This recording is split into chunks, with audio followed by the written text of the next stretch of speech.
Muy bien. Primera Tesalonicenses, capítulo 2, versículo 17 al versículo 20.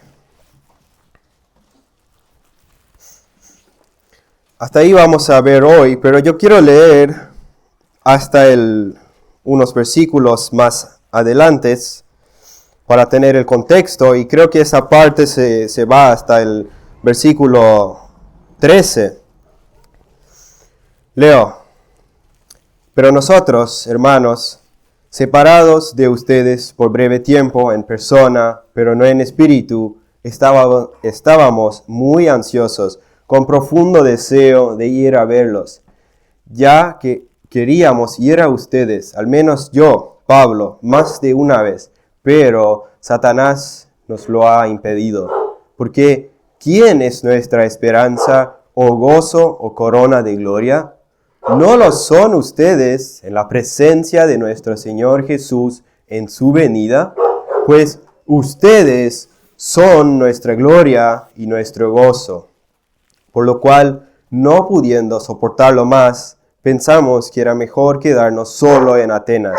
Enviamos a Timoteo, nuestro hermano y colaborador de Dios en el Evangelio de Cristo, para fortalecerlos y alentarnos respecto a la fe de ustedes, a fin de que nadie se inquiete por causa de estas aflicciones, porque ustedes mismos saben que para esto hemos sido destinados.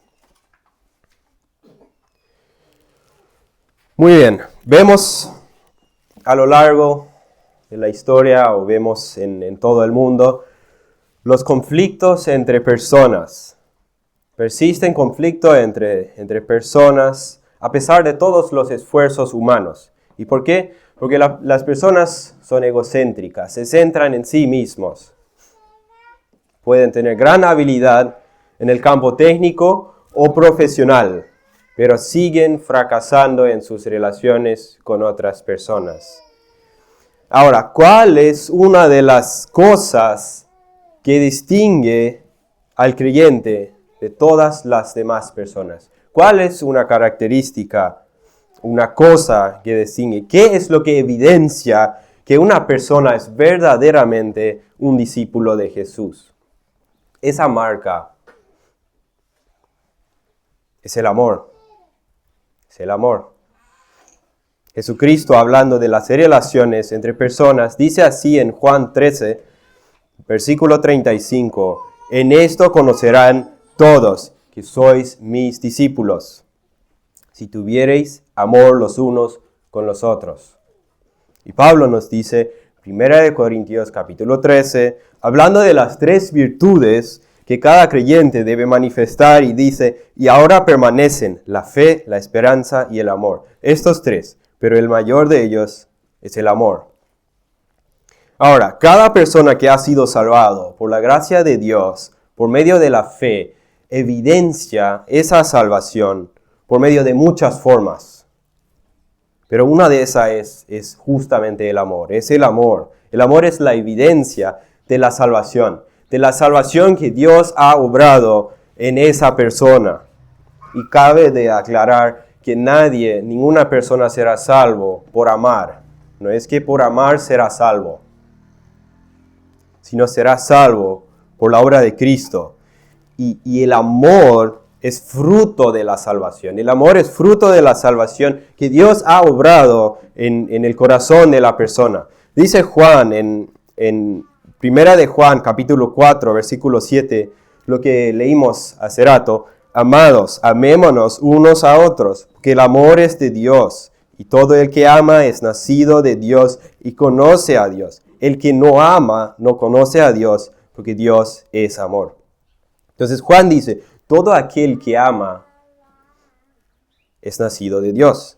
Ahora, cuando leemos el texto de 1 Tesalonicenses, vemos claramente esa clase de amor manifestándose en Pablo. Y noten que este amor distingue al creyente de todas las demás personas. Aunque de alguna manera, casi todas las personas aman de alguna manera a otras personas. Pero aquí vemos el amor que distingue al creyente de toda otra persona. Y justamente en Pablo vemos este tipo de amor. Y por eso el título del sermón, el ejemplo de amor. Entonces, en el contexto hemos visto que Pablo, Silvano y Timoteo habían salido de Filipos y llegaron así a Tesalónica. Habían sido maltratados en Filipos, habían sido perseguidos. En Hechos 16 lo hemos visto, habían sido azotados y lo encarcelaron al final. ¿Se acuerdan del carcelero que se convirtió? Pero luego de eso, ellos se fueron a la ciudad de Tesalónica, donde se quedaron por unas pocas semanas o tal vez por unas pocos meses, hasta que unos judíos llenos de envidia y de odio levantaron una turba y así Pablo y su equipo misionero tuvieron que huir otra vez de la ciudad. Y se fueron luego a Berea.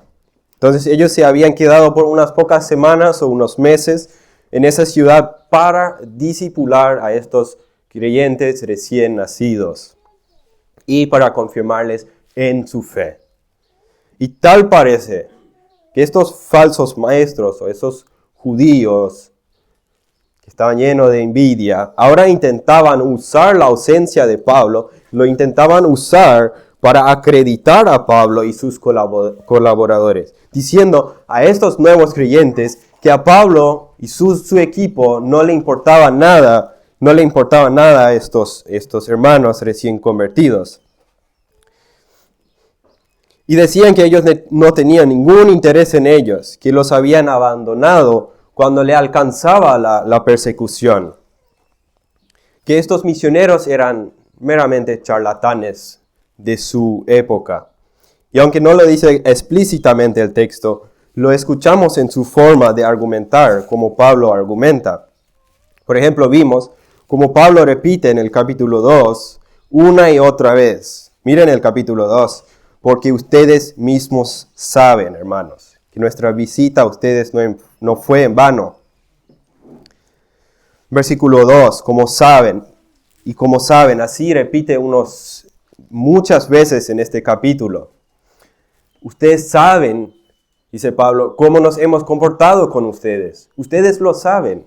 Y son testigos, dice en el versículo 10. Ustedes son testigos y también Dios de cuán santa, justa e irreprensiblemente nos comportábamos con ustedes los creyentes. Saben además de qué manera los exhortábamos, alentábamos e implorábamos a cada uno de ustedes, como un padre lo haría con sus propios hijos.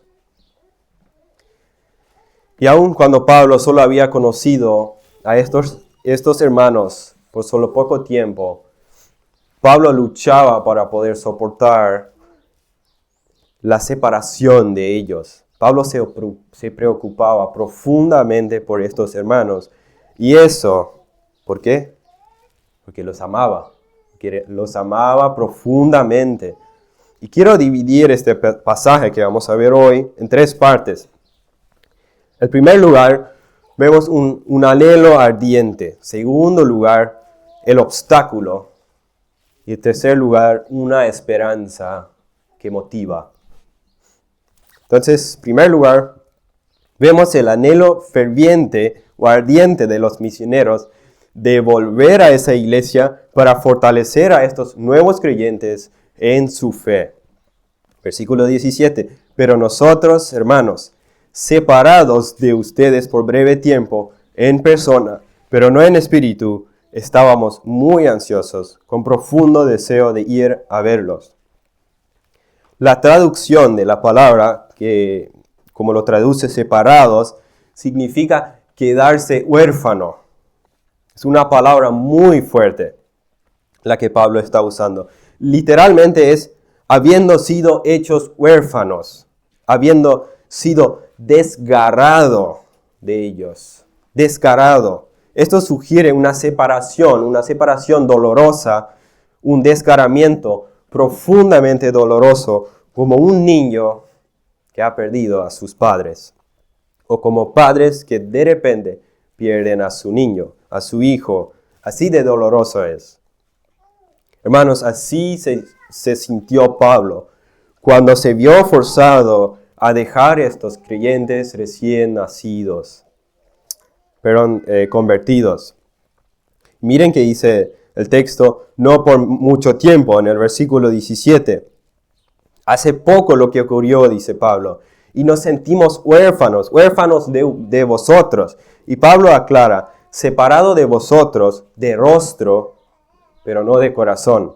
En otras palabras, aunque estos judíos, los oponentes, habían podido apartar a Pablo y a los misioneros, los hermanos de Tesalónica, de vista, no lo habían podido separar de corazón, tampoco de su amor por ellos y tampoco sus oraciones.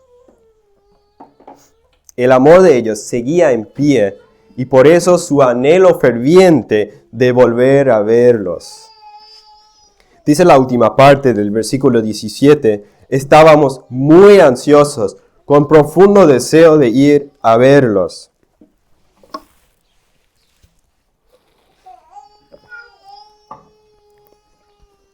Dice John MacArthur que esta frase está cargada de intensidad y emociones. Era como que el apóstol se quedara sin aliento, por la ansiedad y el anhelo cuando explica su deseo de volver a ver los hermanos. La palabra que se traduce como ansioso conlleva la idea de apresurarse o esforzarse. No se trata de una mera emoción, sino Pablo se esforzaba. Lo que Pablo dice es que él se había esforzado al máximo para regresar a Tesalónica. No es como esa persona que es muy ansiosa y está sentada en una silla y se mueve y está muy ansiosa, pero solo se mueve en el mismo lugar. Aquí estamos hablando de ese tipo de ansiedad o ese tipo de emoción que te lleva a la acción. Y Pablo responde a esa acusación que le hacían. Nos hemos esforzado al máximo para volver a Tesalónica, porque tenemos un profundo deseo de verlos. La palabra que se traduce como mucho deseo es una expresión general para cualquier pasión dominante o deseo absorbente o controlador y que se refiere al deseo ilícito o pasiones sexuales. Haber usado aquí la palabra indica cuán profundamente los misioneros deseaban ver el rostro de los hermanos. Deseaban intensamente regresar a Tesalónica. ¿Por qué? Porque estaban preocupados por el bienestar de los hermanos recién convertidos. Miren el versículo 1 y 2 del capítulo 3. Por lo cual, no pudiendo soportarlo más, pensamos que era mejor quedarnos solo en Atenas. Enviamos a Timoteo, nuestro hermano y colaborador de Dios en el Evangelio de Cristo, para fortalecerlos y alentarnos respecto a la fe de ustedes. El versículo 5 al 7. Por eso también yo, cuando ya no pude soportar más, envié a Timoteo para informarme de su fe, por temor a que el tentador los hubiera tentado y que nuestro trabajo hubiera sido en vano. Pero ahora Timoteo ha regresado de ustedes a nosotros y nos ha traído buenas noticias de su fe. Esa palabra, buenas noticias, de hecho es lo mismo que se usa para el Evangelio. Entonces, era una muy buena noticia. Buenas noticias de su fe y amor y de que siempre tienen buen recuerdo de nosotros, anhelando vernos como también nosotros a ustedes. Por eso, hermanos, en toda nuestra necesidad y aflicción, fuimos consolados respecto a ustedes por medio de su fe. Y miren el versículo 8. Porque ahora sí que vivimos, si ustedes están firmes en el Señor. Wow, qué amor tuvo Pablo por estos hermanos. Profundo amor. Hermanos, el verdadero amor cristiano se preocupa genuinamente por el bienestar espiritual de sus hermanos en la fe. Se preocupa por el bienestar espiritual de sus hermanos en la fe. Pablo se preocupaba profundamente por el bienestar de sus hermanos y cargaba las necesidades de sus hermanos. Cargando las necesidades de sus hermanos, dice en 2 Corintios capítulo 11, versículo 28 al 29. Además de tales cosas externas, está sobre mí la presión cotidiana de la preocupación por todas las iglesias. ¿Quién es débil? Dice Pablo. ¿Quién es débil sin que yo sea débil? ¿A quién se le hace pecar sin que yo me preocupe intensamente? Si bien es cierto, es Dios quien da el crecimiento espiritual, pero Dios usa medios para que crezcamos a la madurez. Y eso es lo que Pablo nos presenta en Efesios capítulo 4. Es hablando la verdad para crecer y seremos cada vez más semejantes, dice Pablo, más semejantes a Jesucristo. En otras palabras, es cuando tú y cuando yo nos preocupamos por el bienestar espiritual del hermano, hablando la verdad en amor. Ahí es cuando la iglesia avanza hacia la madurez. Y no es exclusivamente de pastores, es unos con otros, cada uno unos con otros. Tú y yo, preocupándonos por el crecimiento espiritual del hermano. Hermanos, tenemos una responsabilidad de ayudar al crecimiento de otros. Miren, es el resultado de una genuina preocupación de tu hermano. Así como nosotros necesitamos del hermano, él también necesita de nosotros para crecer en madurez. Ayuda a otros, anima, ora. Pablo, Timoteo y Silvanos tenían este profundo amor por los hermanos y por eso se preocupaban profundamente por su estado espiritual. Pero escuchen, hermanos, Dios espera ver esa mutua preocupación entre todos los cristianos. Y esto no es solo el amor de Pablo.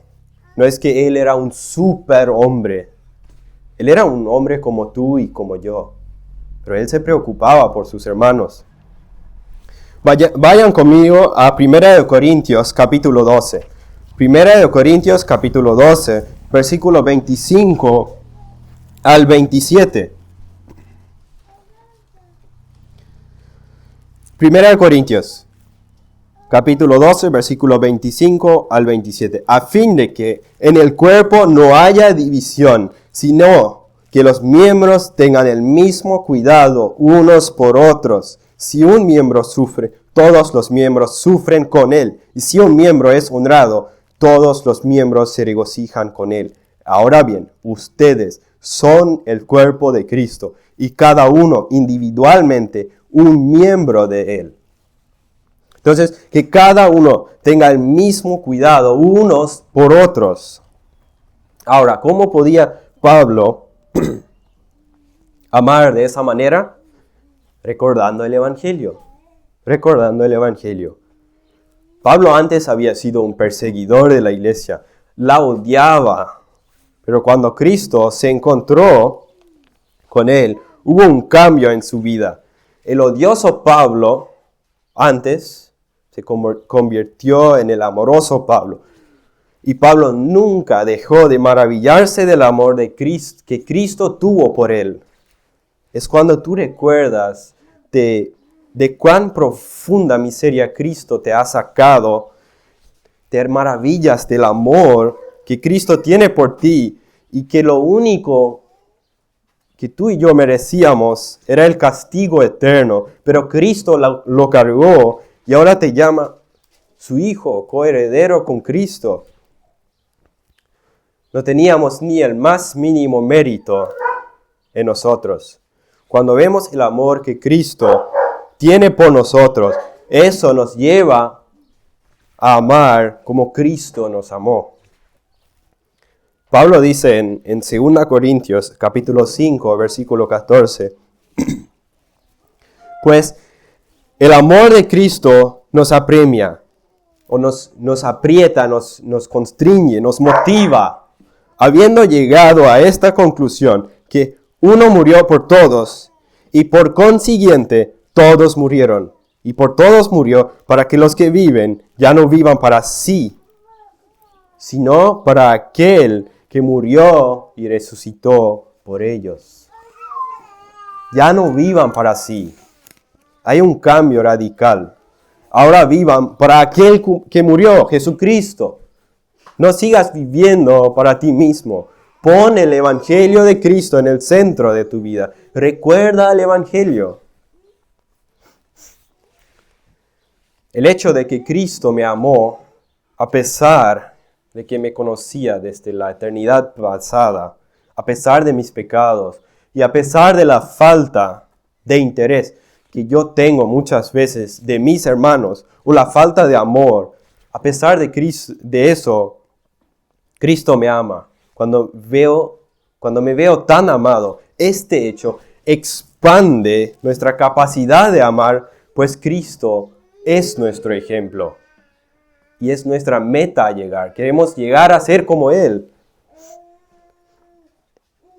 Ahora, Pablo no se quedó paralizado por su terrible pasado. No se quedó paralizado por la culpa de haber sido un perseguidor de la iglesia. Más bien, él recuerda su pasado y lo convierte en amor por Cristo y su iglesia. Es como que veo mi pasado, pero luego veo la cruz de Cristo y eso expande mi amor por los demás hermanos. Pablo no dejó de asombrarse del amor de Cristo por él, y eso no solo le salvó, sino le llevó también y lo convirtió en un apóstol. Efesios capítulo 3, versículo 8 dice así: a mí, que soy menos que el más pequeño de todos los santos, se me concedió esta gracia, anunciar a los gentiles las inescrutables riquezas de Cristo. A mí, que soy menos que el más pequeño de todos los santos. Dice Pablo, soy el más pequeño de todos los santos, pero Cristo me salvó y ahora puedo amar de esa manera. Ahora, ¿cómo podemos aplicarlo a nuestra vida? Entonces, necesitamos dejar nuestra zona de confort, necesitamos dejar a un lado todo el egoísmo y preocuparnos por el bienestar espiritual de mis hermanos. Es mi responsabilidad estar atentos a las necesidades de los hermanos. Y es uno por otros. Debemos orar por los hermanos.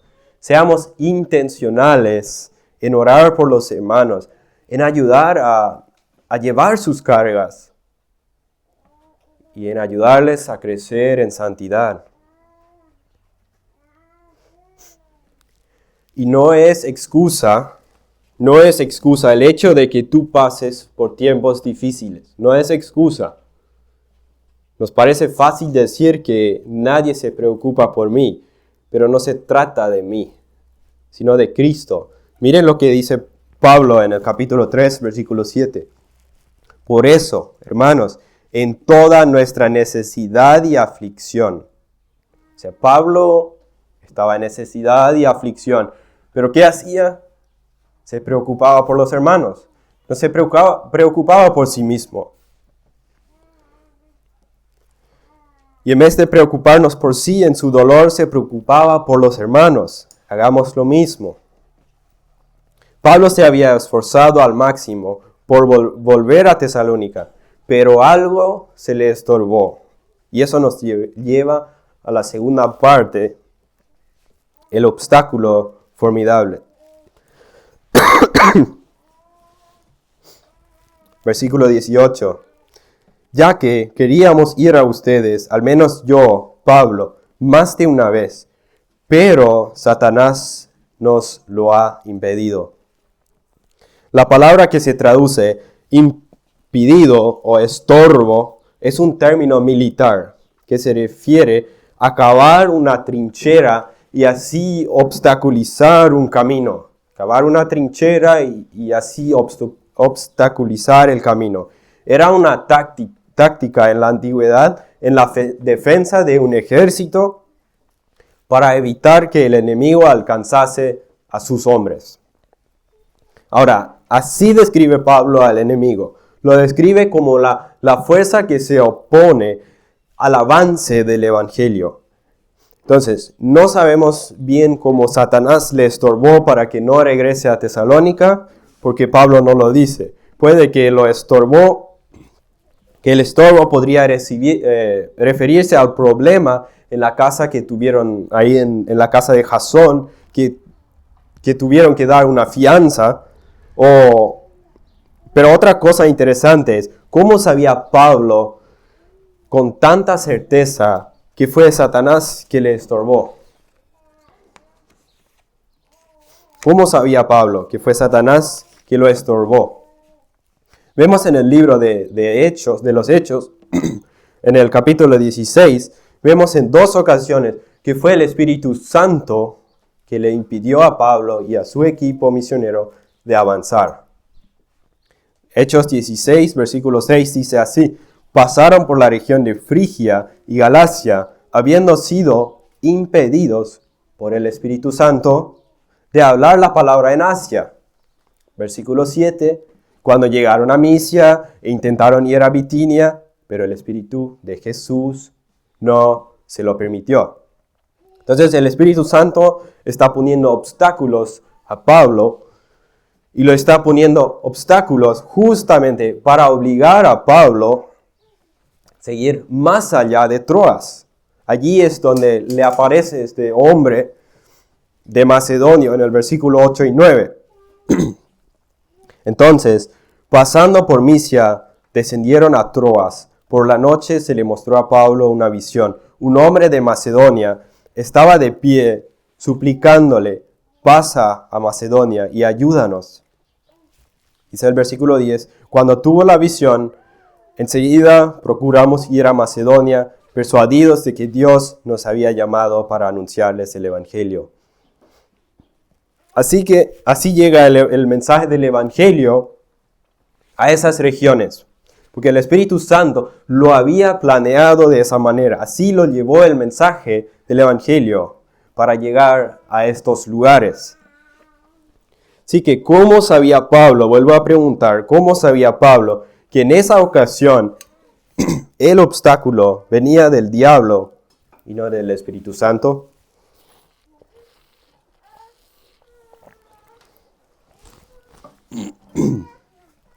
Entonces, no lo sabemos como Pablo lo sabía, pero tal vez el Espíritu Santo le lo había revelado de dónde venía el impedimento. O cuando Pablo veía a las personas, a los judíos que le perseguían y se oponían, y esos judíos que odiaban al evangelio, y viendo el instrumento, cuando Pablo ve el instrumento, dice que el diablo lo está usando.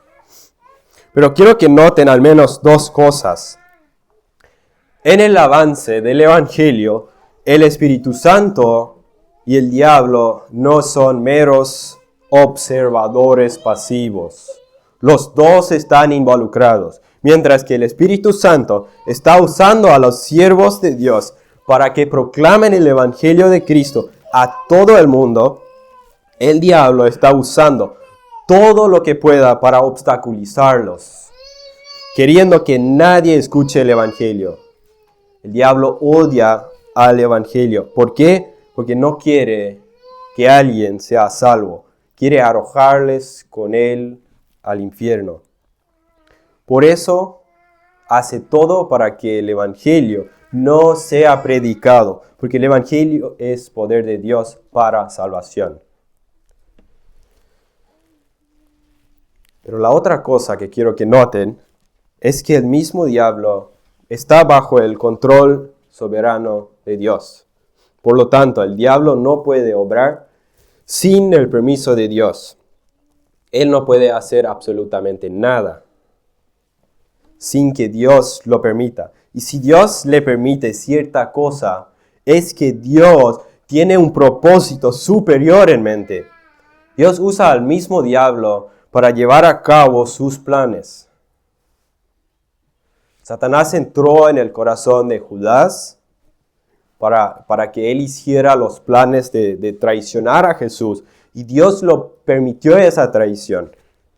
Pero con sus fines o por sus fines divinos y de bendición para todo aquel que crea. Entonces, Satanás no puede frustrar el plan de Dios. Él está bajo el control absoluto de Dios. Satanás sí llevó a muchos hombres y mujeres mártires y Dios lo permitió, pero la muerte de estos mártires fue más bendita para ellos y para el Evangelio que hubiera sido su vida. De hecho, podemos dar gracias a Dios de haberle dejar al diablo impedir a Pablo de regresar a la iglesia. ¿Por qué? Porque si Pablo hubiera podido regresar a la iglesia de Tesalónica, probablemente no tendríamos hoy en día esa carta, esa preciosa carta de Pablo a la iglesia. Esa carta ha sido de mucha bendición a lo largo de toda la historia de la iglesia, para todos los creyentes. Entonces, probablemente si Pablo hubiera podido regresar a Tesalónica, no hubiera sido necesario escribir esta carta. Pero noten, hermanos, esto no nos deja tranquilos en el sentido de que no nos esforcemos para que avance el Evangelio. En ese sentido no nos deja tranquilos. Precisamente porque sabemos que hay esa oposición del diablo, debemos orar para el avance del Evangelio. Estamos en una guerra. Acompáñeme a 2 Tesalonicenses capítulo 3.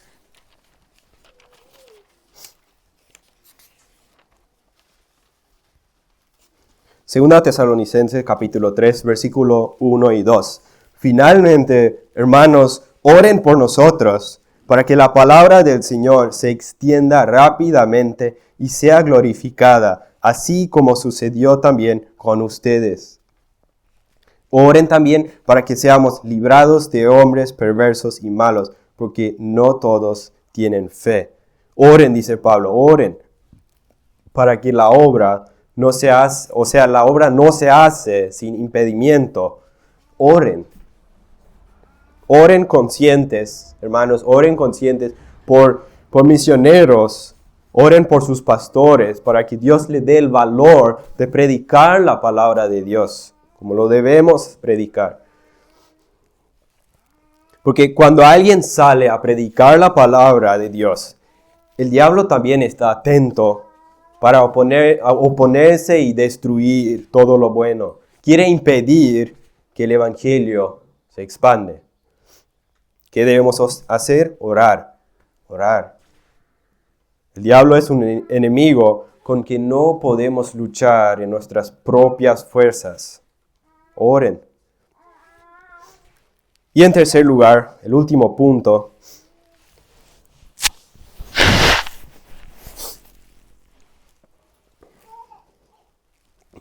Una esperanza que motiva. Hemos visto el profundo amor de Pablo por los hermanos y su deseo de verlos y de confirmarlos en la fe. A estos creyentes recién convertidos, su deseo de ver a sus hijos espirituales por los cuales estos misioneros se sentían responsables. Su deseo era motivado por el gozo que ellos producían en Pablo y sus colaboradores en el presente y el gozo que producirían en el futuro, en el regreso del Señor.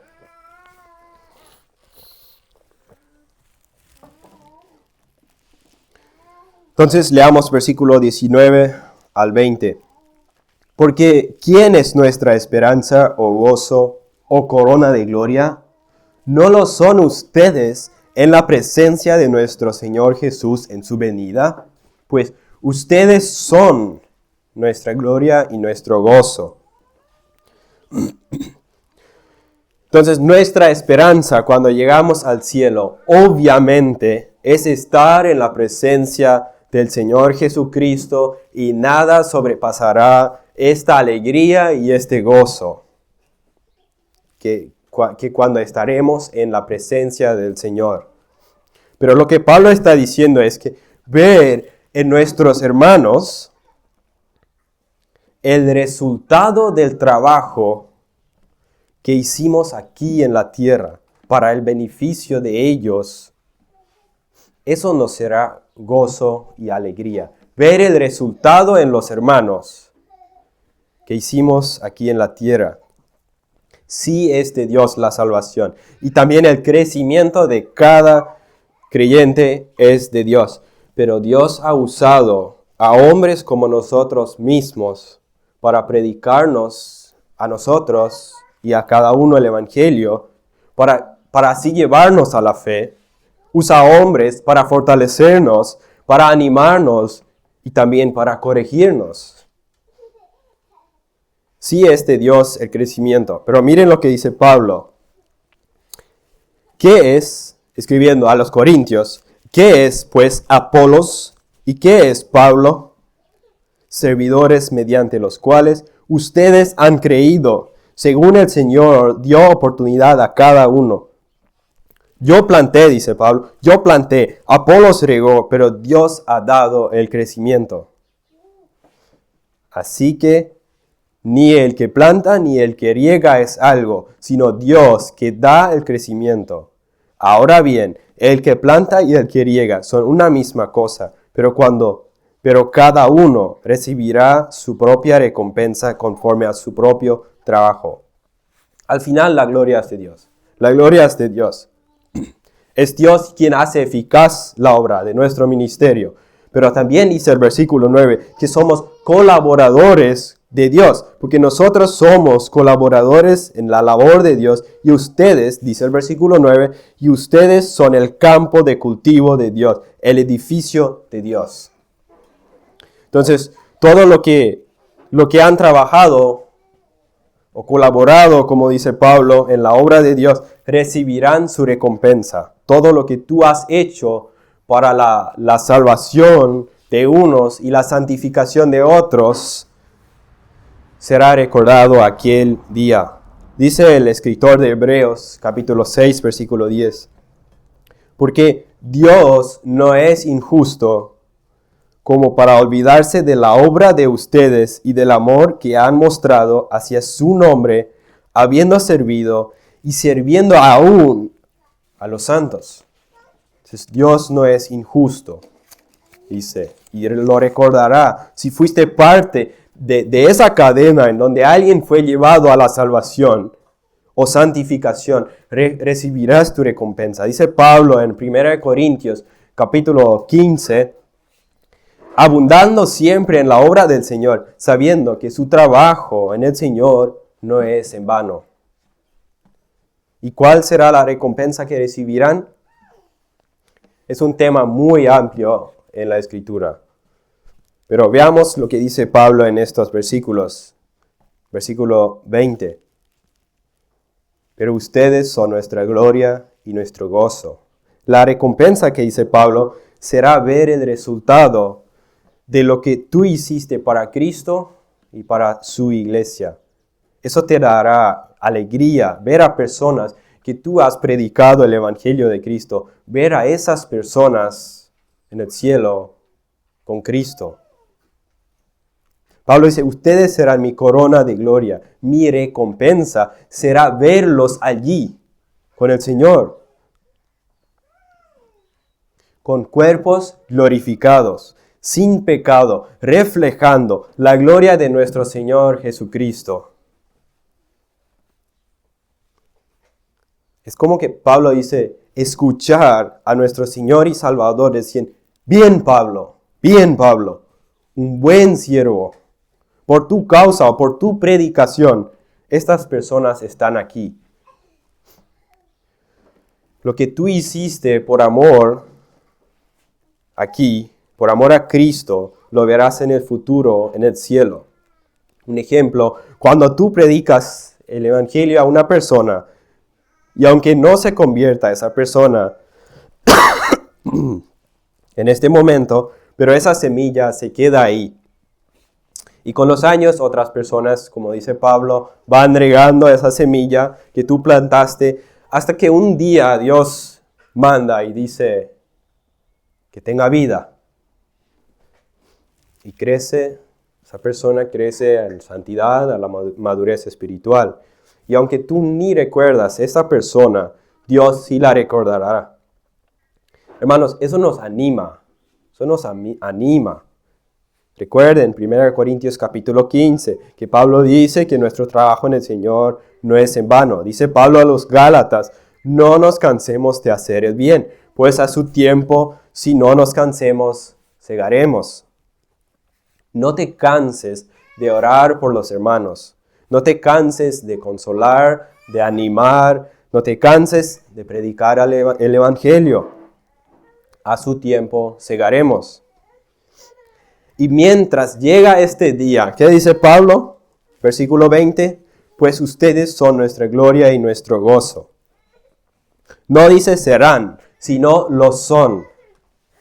Esta iglesia llenaba el corazón de Pablo de alegría, como dice el versículo 7 al 9. Por eso, hermanos, del capítulo 3, versículo 7 al 9, por eso, hermanos, en toda nuestra necesidad y aflicción, fuimos consolados respecto a ustedes por medio de su fe, porque ahora sí que vivimos, si ustedes están firmes en el Señor. Pues, ¿qué acción de gracias podemos dar a Dios por ustedes, por todo el gozo con que nos regocijamos delante de nuestro Dios a causa de ustedes? Hermanos, los pastores son animados por la iglesia, no solo cuando se nos dan palabras de ánimo, sino somos animados cuando vemos a las personas recibir la palabra de Dios. Somos animados cuando vemos que ustedes crecen en santificación, cuando maduren espiritualmente, cuando crecen a la imagen de Cristo. Eso nos anima. Dice Juan en su tercera carta, capítulo 4, no tengo mayor gozo que este, oír que mis hijos andan en la verdad. Nos gozamos cuando vemos que la iglesia cada vez más se parece a Jesús. Y esto es nuestro anhelo y nuestra oración para cada uno. Y quiero concluir algunos pensamientos. Creo que todos nos identificamos y vemos que quedamos cortos cuando vemos este ejemplo de Pablo, de esos misioneros, como ellos amaban a los hermanos. Y lo digo porque al preparar esta prédica me di cuenta que muchas veces me preocupo más de mis necesidades en vez de preocuparme por los demás. Es falta de amor. Y creo que cada uno de nosotros puede identificar en sí muchas veces la falta de amor. Y nos damos cuenta que necesitamos crecer más en el amor, crecer a la semejanza de Cristo. Muchas veces venimos el domingo al culto, y venimos con la mente de que somos meros consumidores. Queremos que se nos da un banquete lleno de alimentos espirituales y nos olvidamos de que en la iglesia no somos un miembro, sino somos miembros, es en plural, y cada miembro tiene su función,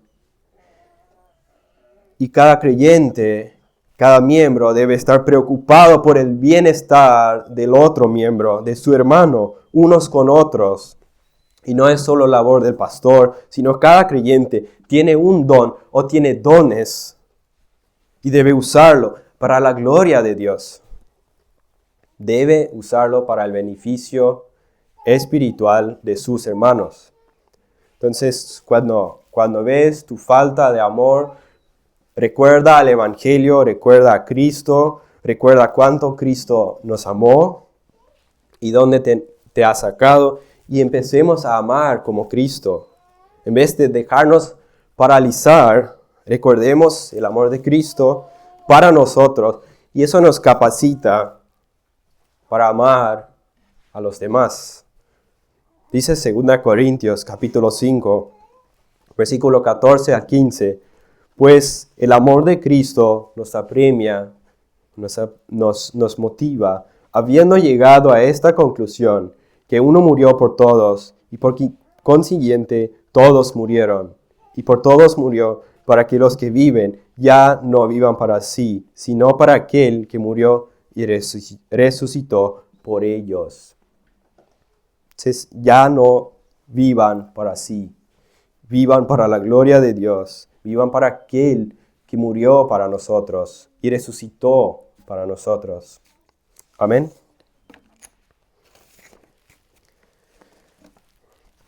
Oremos. Señor, reconocemos que sin tu ayuda, sin el Espíritu Santo, no podemos hacer nada en nuestras fuerzas, Señor.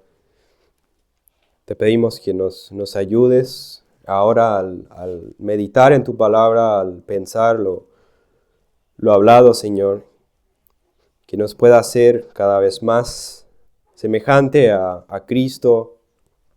Señor, que podamos, como cuerpo de Cristo, edificarnos, ayudarnos mutuamente, orar unos por otros, ayudarlos unos a otros, Señor. Señor, gracias por la obra en la cruz, gracias por la santidad en Cristo.